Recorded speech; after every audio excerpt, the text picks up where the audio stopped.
Dans quelques jours, Versailles va accueillir le Salon du livre d'histoire. Ça se passera le week-end du 25 et du 26 novembre. C'est un événement qui a été fondé il y a 16 ans par le président de l'association Histoire de lire et par le maire de Versailles qui est avec nous, François Demazière. Bonjour. Bonjour. Alors, c'est un événement devenu important pour la ville, ce Salon du livre d'histoire, je suppose. Ah, tout à fait. C'est un événement qu'on souhaitait, avec Étienne de Montetti, faire, et dès que j'ai été élu maire, nous l'avons mis en place parce qu'il correspond à l'image de Versailles. Versailles, c'est une ville-histoire avec son château et aussi ses très beaux quartiers historiques. Et naturellement, j'avais envie, et Étienne de Montetti bien évidemment, c'est les directeurs de Figaro littéraire, comme vous savez, c'est de développer la lecture. Parce que la lecture, c'est la base de la culture pour tous. Et à Versailles, il y a une tradition de lecture qui est importante, mais on voulait encore l'amplifier. Voilà, donc c'est la conjugaison de ces deux volontés, c'est-à-dire à la fois parler de l'histoire que notre ville incarne et également développer la lecture. L'objectif, c'est de rendre l'histoire et la lecture plus accessibles à un large public. Absolument. Et on voit le livre historique s'est beaucoup développé ces dernières années. Il y a un lectorat fidèle qui apprécie pouvoir à la fois le plaisir de la lecture et puis quoi de plus passionnant que de découvrir des biographies et de découvrir une époque à travers la lecture.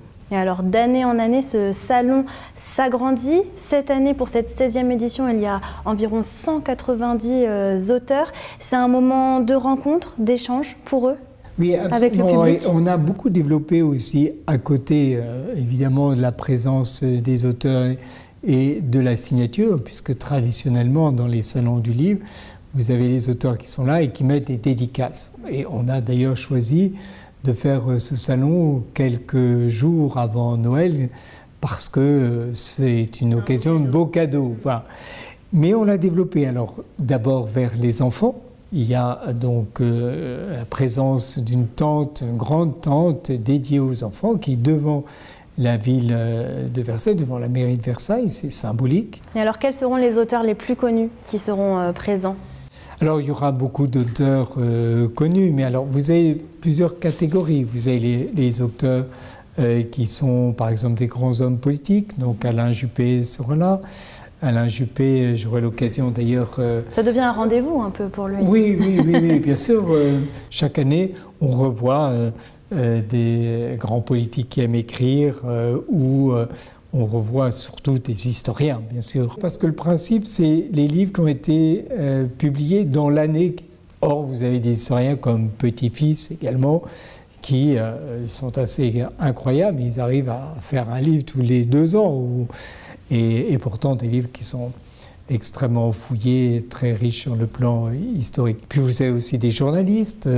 Cette année, vous avez Mme Cotta, qui a été une journaliste essentielle de la Ve République, qui a écrit un livre sur la Ve République. Et vous avez aussi, bien sûr, des artistes. Je pense à Laurent Deutsch, par exemple, qui vient souvent, ou des gens qui ont des profils atypiques comme Christophe Barbier, qui est entre le grand spécialiste politique, grand journaliste spécialiste politique, et également amateur fou de théâtre, et qui écrit tantôt un livre sur le théâtre, tantôt un livre sur l'histoire politique. Voilà. Après, vous avez les nouveautés de l'année. Et ça, quelles sont-elles alors, ces nouveautés? Les nouveautés de l'année, alors j'ai pas le programme détaillé en tête, mais par exemple Amine Malouf, qui est tout de même une très grande figure aujourd'hui la littérature, qui sera là parce qu'il vient d'écrire un ouvrage. Alors, il y a 6 ans, vous avez lancé le prix YouTuber d'histoire. Oui. Quelles sont les vidéos qui ont été sélectionnées cette année? Est-ce que vous pouvez nous expliquer un petit peu ce qu'est ce prix YouTuber de l'histoire? Alors, le prix YouTuber de l'histoire, moi-même, j'étais le premier surpris à voir ce qui existait aujourd'hui sur YouTube autour des initiatives prises par des passionnés d'histoire qui utilisent YouTube pour mettre des émissions, alors généralement assez courtes, mais qui sont remarquablement bien faites. Et donc il y a une communauté très importante qui s'est créée autour des YouTubeurs passionnés d'histoire. Et alors moi je ne suis pas un spécialiste de YouTube, hein, je vous dis très honnêtement, et donc j'ai plutôt eu le plaisir de la découverte, j'aurai encore le plaisir de la découverte, ouais, des gens qui ont des initiatives passionnantes en ce domaine, et souvent avec beaucoup d'humour d'ailleurs, et une façon de présenter l'histoire qui permet d'étendre les publics. Et c'est ça aussi la volonté. Ça permet d'attirer les jeunes. D'attirer les jeunes, d'attirer un autre public. Et c'est notre souci, que ce soit vis-à-vis des jeunes. Il y a aussi des opérations qui sont dans les lycées.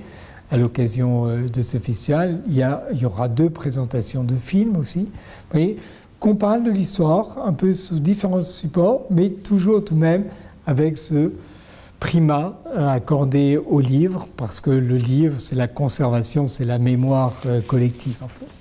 Et la nouveauté cette année, c'est la dictée de Versailles. Pourquoi mettre en place une dictée pour le Salon du Livre d'Histoire? Parce que nous avons ici une association qui depuis longtemps fait, si vous voulez, des dictées très bien organisées et qui a du succès.